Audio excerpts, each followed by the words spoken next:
Hi there, what about you? Hope you all are fit and fine. Today, we are going to learn the basic rules of voice. So, let's get started.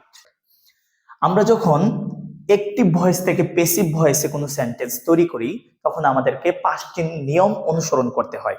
আমাদের 1 নম্বর নিয়মটি হলো অবজেক্টকে subject বানাতে হবে। কিভাবে বানাবো? এখানে একটা টেবিলের মাধ্যমে তোমাদের কিন্তু তা দেখানো হলো।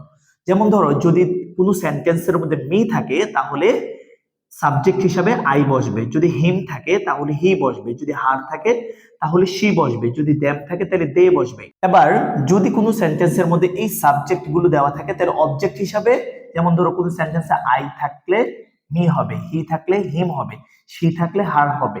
বুঝাইতে পারছি?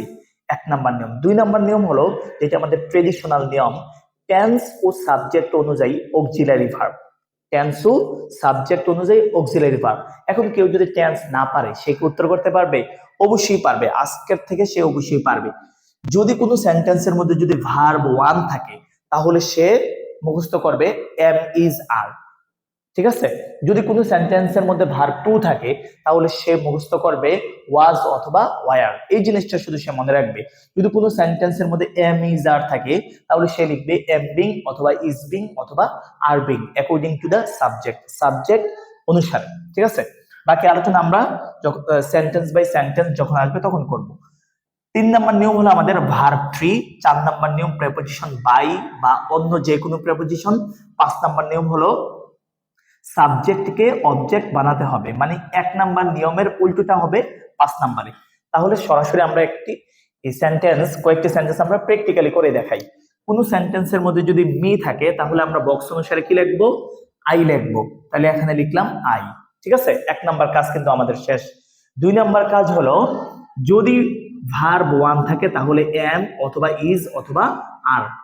আচ্ছা বলো তো, আই এর সাথে এম ইজ আর কে হতে পারে? অবশ্যই, তো ঠিক বলেছো তোমরা, আই এর সাথে কি হবে? এম হবে। যার গ্রামারের বেসিক ধারণা আছে সে কিন্তু কখনোই বলতে পারে না যে আই এর সাথে কিন্তু আর হবে। ঠিক আছে? আই এর সাথে কি হবে? এম হবে।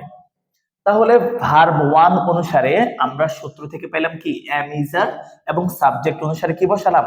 এম বসালাম। তারপরে আমাদের 3 নাম্বার নিয়ম কি? ভার্ব 3। তাহলে হেল্পের ভার্ব 3 কি বলো তো সবাই? এই তো সবাই পেরেছো। তাহলে ভার্ব 3 হলো হেল্পড। তাহলে 4 নাম্বার নিয়ম কি? প্রেপোজিশন বাই বা অন্য যে কোনো প্রেপোজিশন, এখানে বাই হবে, লিখে দিলাম বাই। আর 5 নাম্বার যে নিয়ম তা হলো সাবজেক্টকে অবজেক্ট বানাতে হবে। তাহলে এখানে কিন্তু দেওয়া আছে হি যদি সাবজেক্ট হয় তাহলে অবজেক্ট হবে কি? হিম। ঠিক আছে? তাহলে আমরা এখানে লিখলাম হিম। আমাদের 1 নাম্বার কাজ কিন্তু শেষ। 1 নাম্বার সেন্টেন্স আমরা খুব সহজেই কিন্তু কমপ্লিট করতে পারলাম। তোমরা কি বুঝতে পেরেছো? যদি পারো তাহলে এটি করো, ভিডিওটি পজ করে নিজে নিজে উত্তর করো, দেখো তোমারটা হয় কিনা। চলো আমরা এখন 2 নাম্বার সেন্টেন্স সলভ করব। কোন সেন্টেন্সে যদি অবজেক্ট হিসাবে হিম থাকে, ঠিক আছে, এই যে হিম আছে এখানে, তাহলে সাবজেক্ট কি হবে? হি হবে। তাহলে আমরা এখানে লিখবো কি? হি। 1 নাম্বার কাজ। 2 নাম্বার কাজ কি? যদি এম ইজ আর থাকে, ঠিক আছে, তাহলে এখানে আছে দেখো এম অথবা ইজ, ঠিক আছে, অথবা আর যদি থাকে তাহলে তার পরিবর্তে কি হবে? এম বিং অথবা ইজ বিং অথবা আর বিং। তাহলে হি এর সাথে কি এম বিং হবে? হবে না। হি এর সাথে কি আর বিন হবে? হবে না। তাহলে হি এর সাথে কি? ইজ বিন। তাহলে ইজ আছে, তার সাথে আমরা শুধু বিন যোগ করব। ঠিক আছে? শেষ। আমাদের কাজ কিন্তু সহজ। সব থেকে ভেজালের যে জায়গাটা ছিল, সমস্যার যে কারণটা ছিল, এটা হচ্ছে আমাদের 2 নাম্বার নিয়ম। এটা কিন্তু টেন্স ছাড়াই স্যার তোমাদের জন্য পসিবল করে দেখালাম। এবার 3 নাম্বার কাজ হলো ভার্ব 3। তাহলে হেল্পের ভার্ব 3 কি? হেল্পড। ঠিক আছে? বেশি বেশি ভার্ব 3 মুখস্থ করতে হবে। কেউ যদি ভার্ব 3 না জানে কোনো ভার্বের, তাহলে কিন্তু সে 3 নাম্বার নিয়মে আটকে যাবে। 4 নাম্বার নিয়ম কি? প্রেপোজিশন বাই, ঠিক আগের মতো। আর 5 নাম্বার নিয়ম হলো সাবজেক্টের অবজেক্ট হবে। বলতো শি সাবজেক্টের অবজেক্ট কি? এখানে কিন্তু দেওয়া আছে, শি সাবজেক্টের অবজেক্ট হলো হার। ঠিক আছে? তাহলে আমরা এখানে বসাবো হার। এই গেল আমাদের 2 নাম্বার উদাহরণ অথবা প্র্যাকটিস। 3 নাম্বার, চলো এটা তো অবশ্যই তোমরা পারবা। যদি কোনো সেন্টেন্সের মধ্যে যদি অবজেক্ট হিসাবে দেম থাকে তাহলে সাবজেক্ট কি লিখতে হবে? দে লিখতে হবে, তাই না? আমাদের বক্সে তো দেওয়া আছে, আমরা জাস্ট বক্সগুলো টেবিলগুলো সুন্দর করে মুখস্থ করে ফেলবো। এবার দেখো তো, যদি হ্যাভ হ্যাজ থাকে তাহলে যেন কি হয়? চলো তাহলে আমাদের যখন মুখস্থ থাকবে কোনো সেন্টেন্সের মধ্যে যদি হ্যাভ হ্যাজ থাকে তাহলে তার পরিবর্তে হবে হ্যাভ বিন অথবা হ্যাজ বিন। তাহলে বলো তো, দে সাবজেক্টটা সিঙ্গুলার না প্লুরাল? প্লুরাল।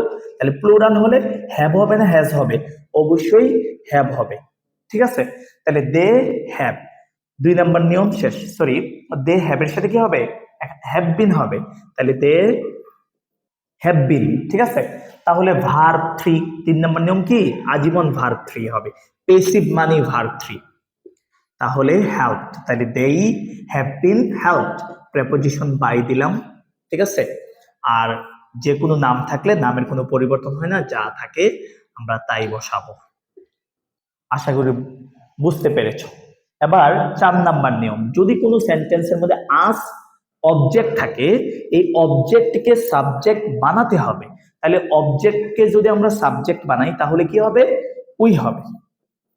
ঠিক আছে, এরপরে যদি ভার্ব টু থাকে, আমরা কিন্তু এখানে লিখে রেখেছি ভার্ব টু। ভার্ব টু যদি থাকে তাহলে সমান সমান কি লিখতে হবে? ওয়াজ অথবা ওয়ার লিখতে হবে। বলো তো দেখি, উই এর সাথে ওয়াজ হবে নাকি ওয়ার হবে? মনে রাখবে একটি কথা সবসময় ইংলিশে, সাবজেক্ট অনুসারে সবসময় ভার্ব বসে। সাবজেক্ট যদি সিঙ্গুলার হয় ভার্বও সিঙ্গুলার হবে, সাবজেক্ট যদি প্লুরাল হয় ভার্বও প্লুরাল হবে। তাহলে একটি প্রশ্ন করতে পারো, স্যার সিঙ্গুলার ভার্ব এবং প্লুরাল ভার্ব আমরা কিভাবে চিনব? ঠিক আছে, চিনার আমি সহজ একটি উপায় তোমাদেরকে বলি। যদি কোনো, বলো তো, আচ্ছা সিঙ্গুলার লিখতে প্রথমের অক্ষর কি লাগে? এস লাগে, তাই না? আচ্ছা, সিঙ্গুলার। ঠিক আছে, কোনো ভার্বের শেষে, মনে রাখবে, কোনো ভার্বের শেষে যদি এস থাকে, কোনো ভার্বের শেষে যদি এস থাকে তাহলে তার সিঙ্গুলার। সিঙ্গুলার লিখতে এস লাগে, কোনো ভার্বের শেষে যদি এস থাকে তাহলে ওই ভার্বটা সিঙ্গুলার। যদি বুঝে থাকো তাহলে বলো তো, এম, ইজ, আর এই তিনটা আইয়ের সাথে তো এম হয়, এটা আমরা ব্যতিক্রম ধরে রাখলাম। ঠিক আছে, ইজ এবং আর এই দুইটা থেকে সিঙ্গুলার কে? ইজ। কেন? ভার্বের শেষে এস আছে। কথা বুঝাইতে পারছি? আচ্ছা, যদি বলো তো এবার কি হবে? ওয়াজ এবং ওয়ার, এই দুইটা থেকে সিঙ্গুলার কে প্লুরাল কে? যার শেষে, যেই ভার্বের শেষে এস আছে ওই ভার্ব কি? সিঙ্গুলার। তাহলে এটা হলো সিঙ্গুলার। ঠিক আছে, যদি আমি বলি যে হ্যাভ অথবা হ্যাজ, এই দুইটা থেকে সিঙ্গুলার কে? যেই ভার্বের শেষে এস আছে, বারবার এটা মনে রাখবা, এই ভার্ব হইছে সিঙ্গুলার। ঠিক আছে, এবার যদি অন্য একটা ভার্ব দেই, ধরো কি দিলাম, আমি বললাম এখানে ডু অথবা ডাজ। ঠিক আছে, ডু অথবা ডাজ, এই দুইটা থেকে সিঙ্গুলার আর প্লুরাল কি? তো আমি কি বলছি, যে ভার্বের শেষে যদি এস থাকে ওই ভার্ব কি? সিঙ্গুলার। তাইলে এটা হবে সিঙ্গুলার ভার্ব আর এটা হলো প্লুরাল ভার্ব। আমি কথা বুঝাইতে পারছি? তাহলে দেখো, উই, এটা হচ্ছে আমাদের কি? একটা প্লুরাল সাবজেক্ট। ঠিক আছে, তাহলে ভার্ব হবে প্লুরাল। তাহলে ভার্ব টু যদি থাকে, ভার্ব টু যদি থাকে তাহলে কি হবে? ওয়াজ অথবা ওয়ার হবে। এবার বলো তো, উই এর সাথে ওয়াজ না ওয়ার? ওয়াজ তো হবে না, কারণ ওয়াজ হলো সিঙ্গুলার। তাহলে এখানে উত্তর হবে ওয়ার। ঠিক আছে, তাহলে উই ওয়ার। বুঝাইতে পারছি? আশা করি বুঝতে পেরেছো। 3 নম্বর নিয়ম হইল আমাদের ভার্ব 3। তাহলে হেল্পের ভার্ব 3 কি? হেল্পড। ঠিক আছে, 4 নম্বর নিয়ম আমরা বসাই দিব বাই। আর 5 নম্বর নিয়ম, যদি সাবজেক্ট দেয়া থাকে তাহলে অবজেক্ট কি হবে? বলো, দেম হবে। ঠিক আছে, তাইলে এখানে লিখলাম them. Last but not the least. দেখি তোমরা এটা পারো কিনা। ভিডিওটি পজ করো এবং নিজে নিজে উত্তর করো, তারপরে আনসার মিলিয়ে দেখবে। তাহলে যদি দেম থাকে তাহলে কি হবে? দেম যদি অবজেক্ট থাকে, ঠিক আছে, তাহলে এখানে আমরা কি দেখি, চলো, তাহলে দেম যদি অবজেক্ট থাকে তাহলে কি হবে? দেই হবে। লিখে ফেলো, দেই। ঠিক আছে, যদি ওয়াজ অথবা ওয়ার থাকে, আছে কিনা দেখো তো এখানে, ওয়াজ অথবা ওয়ার। যদি ওয়ার থাকে তাহলে কি হবে? ওয়াজ বিন অথবা ওয়ার বিন। তাইলে দে তো প্লুরাল, ওয়াজ বিন সিঙ্গুলার হবে না, তাহলে কি হবে? দে এর সাথে কি হবে? ওয়ার বিন হবে। আশা করি খুব সহজে বুঝতে পারতেছো। তাহলে দে ওয়ার বিন, তাহলে হেল্পিং ভার্বটা কি হয়ে যাবে? ভার্ব 3। মনে রাখতে হবে পেসিভ মানে আজীবন ভার্ব 3। ঠিক আছে, তাহলে দে ওয়ার বিন হেল্পড। ঠিক আছে, 4 নম্বর নিয়ম হয়েছে আমাদের প্রেপোজিশন বাই। আর 5 নম্বর নিয়ম উই এর অবজেক্ট কি? আমরা সবাই জানি উই এর অবজেক্ট, আমরা বক্স থেকে শিখে আসছি, টেবিল থেকে শিখে আসছি, উই এর অবজেক্ট হলো আস। এই হলো আমাদের উদাহরণ। আশা করি তোমরা খুব সহজে বুঝতে পেরেছো। এইভাবে যদি টেন্সের নিয়মগুলো ভালো করে অনুশীলন করো, সেন্টেন্সগুলো যদি ভালো করে বারবার প্র্যাকটিস করো, এই 5টা নিয়ম যদি মাথায় রাখতে পারো, তাহলে অবশ্যই যে কোনো টেন্স রিলেটেড সেন্টেন্স তোমরা খুব সহজেই পরীক্ষার মধ্যে উত্তর করতে পারবে। যদি তোমাদের ভিডিওটি ভালো লেগে থাকে তাহলে কমেন্টে জানাবে। যদি আরো এরকম ক্লাস তোমাদের প্রয়োজন হয় তাও জানাবে। আমরা চেষ্টা করব স্টেপ বাই স্টেপ ভয়েসের অ্যাডভান্স লেভেলের যে ভয়েস গুলো আছে প্রত্যেকটি পর্যায়ে। আমরা জানি যে মডাল অক্সিলারি ভার্বের ভয়েস আছে, তারপরে আমাদের ইম্পারেটিভ সেন্টেন্সের ভয়েস আছে, ইন্টারগেটিভ সেন্টেন্সের ভয়েস আছে, সবগুলো আমরা দেখানোর চেষ্টা করব। ততক্ষণ পর্যন্ত সবাই ভালো থাকবে। টিল দেন আল্লাহ হাফেজ, আসসালামু আলাইকুম ওয়া রাহমাতুল্লাহ।